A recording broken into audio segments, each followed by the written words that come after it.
Print, email, Facebook, Twitter. More colors of Impressionism. Musée d'Orsay paintings show how science fueled a color revolution. Media player, space to play, M to mute, left and right to seek. colon colon colon colon.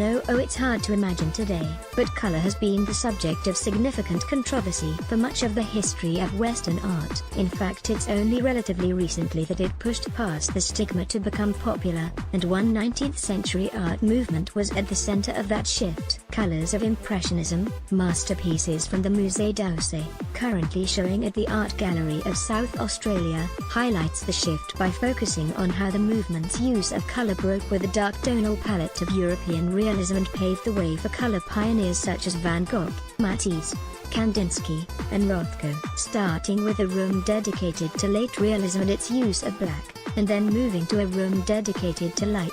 The exhibition then proceeds through rooms dedicated to particular color palettes, greens and blues, roses and violets. Underlying this color revolution is a story of how science and technology intersected with a nascent art movement to create a perfect storm. Color versus line. Color's bad rap started in the Middle Ages, explains Paul Perrin, curator at the Musée d'Orsay, and co-curator of the Colors of Impressionism exhibition. Color was considered to be sensual, a form of seduction, and therefore bad.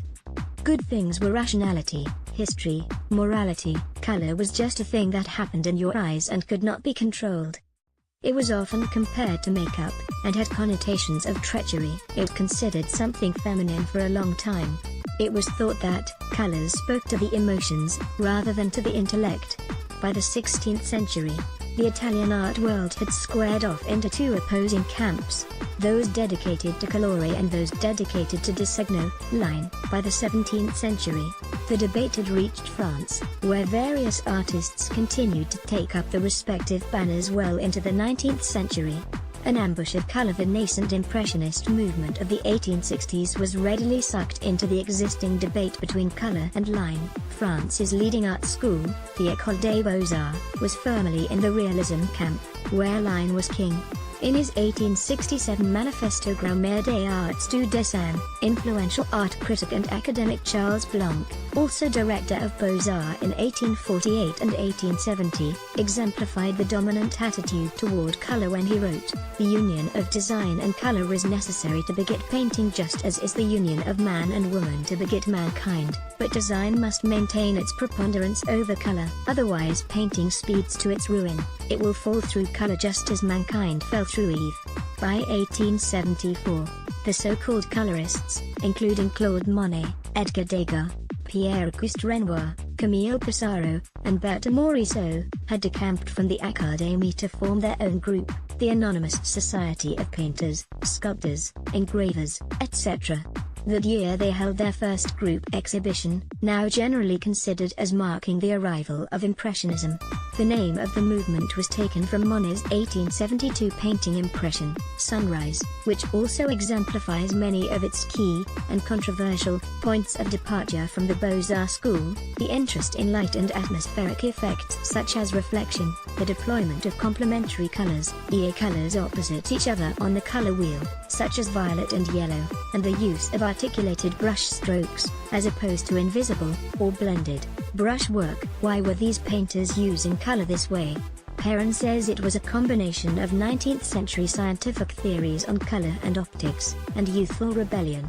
As young and daring people, they wanted to break with conventions. They wanted to look at things as they are, and not as they are supposed to be. To do that, they are going to have a very accurate look at things, and they're going to change the way we need to paint them, put different colors to paint nature, and break the brush strokes into small dots of colors, to be able to render what they are seeing, which is light. A perfect example of this is Claude Monet's painting The Magpie, 1868 to 1869, in which he paints snow. Most of the artists at that time would just put white paint on the painting, says Perrin. But for Monet, what was interesting with snow is that it reflects light in a particular way, so there is some yellow in it, some green, some blue for in the shadows. That's what he was interested in at the time. This interest was shared by a minority. Generally, the public and the critics savaged the first Impressionist exhibition. Etienne Carjat exemplified the mood when he described the use of color as clumsy and commonplace, and decried the brushwork thus: "There are no color mixes melding into the desired harmony, but flat, multicolored strokes juxtaposed at random." How color got its groove back. Science and technology have driven the story of color in art, and in the 19th century they intersected with industrialization to form a perfect storm. Whereas painters from ancient times to the Renaissance had created pigments from natural ingredients as weird and wonderful as insects, buffalo urine and gemstones, by the 1870s, industrial production of synthetic color had kicked into gear. For the first time in history, bright synthetic pigments were readily available and relatively affordable. It started in the late 18th century, mostly in chemist laboratories, and the results were often toxic. By the 1840s, non-toxic synthetic alternatives for popular pigments, such as ultramarine blue and zinc yellow, were available, and over the next decades new hues were constantly being discovered. 1856 alone saw mauve and magenta discovered by chemists in Scotland and Poland, respectively. In 1859 chemists gave us viridian green and cobalt violet.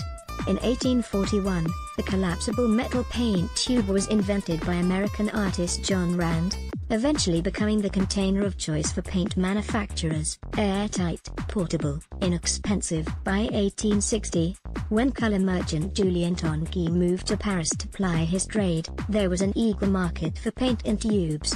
The fact that the paint was ready mixed and with consistent textures allowed for greater experimentation by artists. For example, the brush techniques that the Impressionists pioneered, such as impasto and pointillism, would have been virtually impossible with the organic pigments of old. Tubes also allowed painters to paint on plein air, outdoors, for the first time, which gave them access to the wonder and color of European landscapes.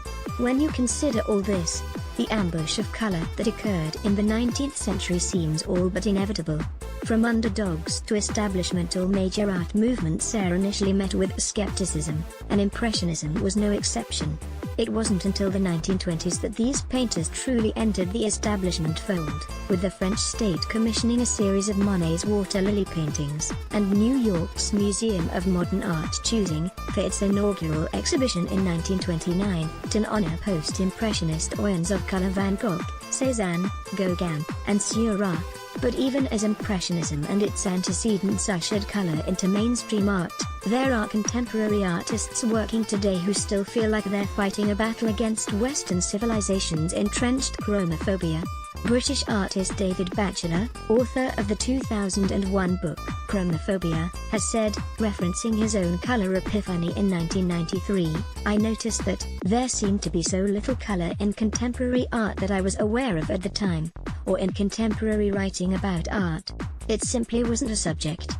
The more I worked with color in the studio, and the more I read about it, I began to notice that in a great deal of Western philosophical and critical writing, there is a marked suspicion of and resistance to color." Colors of Impressionism, masterpieces from the Musée d'Orsay, runs until July 29 at the Art Gallery of South Australia.